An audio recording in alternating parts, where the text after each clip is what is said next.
Di pesisir utara Pulau Jawa, berdiri sebuah kota tua yang syarat sejarah, yaitu Cirebon.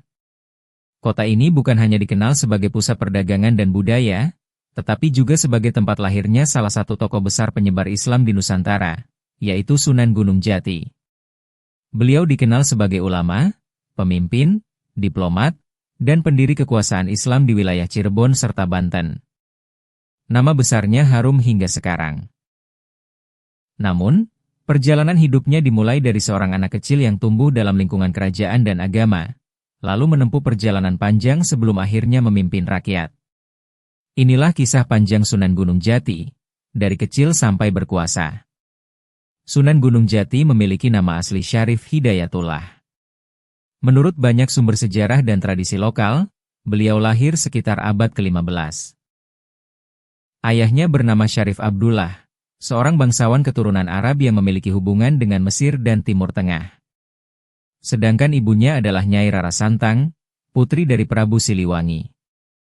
Artinya, sejak lahir beliau memiliki darah bangsawan dari dua dunia, keturunan ulama dari Timur Tengah dan keturunan raja dari Tanah Sunda. Sejak kecil, Syarif Hidayatullah dikenal cerdas, tenang, dan memiliki sifat lembut. Ia gemar belajar agama, mendengar kisah Nabi, dan suka membantu orang lain. Pendidikan dan perjalanan ilmu. Ketika remaja, Syarif Hidayatullah menempuh perjalanan mencari ilmu agama. Ia belajar kepada banyak ulama besar. Dalam cerita turun-temurun, beliau sempat belajar ke Mesir, Arab Saudi, hingga negeri-negeri Islam lain. Di sana beliau mempelajari ilmu Al-Quran, fikih, dakwah, kepemimpinan, strategi pemerintahan, perdagangan internasional.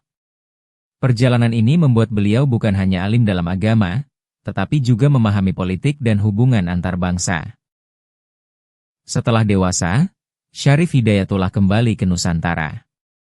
Saat itu Pulau Jawa sedang mengalami perubahan besar. Kerajaan Hindu-Buddha mulai melemah, sementara Islam berkembang di pesisir. Beliau datang ke wilayah Cirebon yang kala itu dipimpin oleh keluarga kerajaan lokal keturunan Pangeran Cakrabuana. Disinilah beliau mulai berdakwah kepada masyarakat. Pendekatannya sangat bijaksana.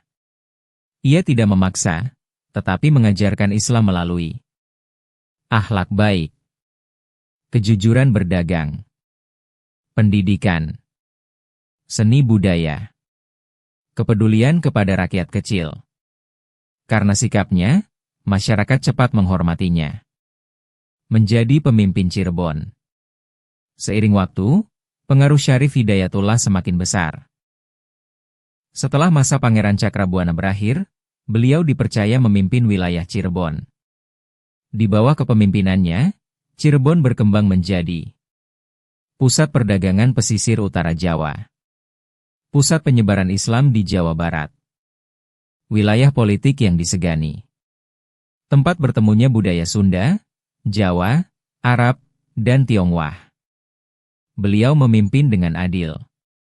Pajak ditata, keamanan dijaga, rakyat diberi kesempatan berdagang. Hubungan dengan Wali Songo. Sunan Gunung Jati dikenal sebagai salah satu anggota Wali Songo, yaitu 9 wali besar penyebar Islam di Pulau Jawa. Beliau memiliki peran penting di wilayah Barat Jawa, sedangkan wali lain bergerak di Jawa Tengah dan Timur. Melalui jaringan Wali Songo, dakwah Islam berkembang damai dan teratur. Perluasan pengaruh ke Banten. Tidak hanya Cirebon, pengaruh beliau juga sampai ke Banten. Beliau mendukung putranya, Sultan Maulana Hasanuddin, untuk membangun kekuasaan Islam di sana. Dari sinilah kemudian lahir Kesultanan Banten yang kelak menjadi kerajaan besar dan pusat perdagangan internasional. Artinya, jasa beliau bukan hanya membangun Cirebon, tetapi juga membuka jalan lahirnya Banten.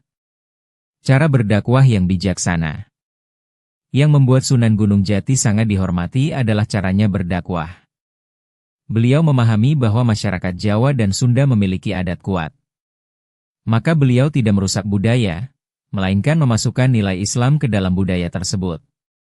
Contohnya, seni ukir masjid. Tradisi keraton. Bahasa santun. Pendidikan pesantren. Upacara yang disesuaikan dengan syariat. Pendekatan ini membuat Islam diterima luas tanpa konflik besar. Masa tua dan wafat. Di usia tua, beliau tetap menjadi penasehat kerajaan dan ulama besar. Banyak murid datang belajar dari berbagai daerah. Beliau wafat dalam usia lanjut dan dimakamkan di kawasan Gunung Sembung dekat Cirebon. Hingga hari ini, makam beliau menjadi tempat ziarah terkenal di Indonesia. Warisan besar Sunan Gunung Jati. Warisan beliau sangat besar. Menjadikan Cirebon pusat Islam di Jawa Barat. Membantu lahirnya Kesultanan Banten. Menyebarkan Islam dengan damai. Menyatukan budaya dan agama. Menjadi teladan pemimpin adil dan bijaksana.